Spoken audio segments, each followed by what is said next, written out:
A la izquierda, células de un cáncer anaplásico de tiroides tratadas con placebo. No paran de crecer. A la derecha, las que han recibido el nuevo tratamiento. Se ve mucho más limpia porque las células malignas dejan de reproducirse.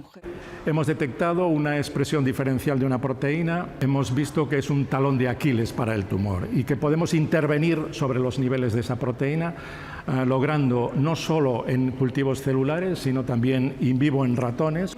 Un antes y un después para este cáncer muy minoritario pero devastador, también para otros de similar naturaleza.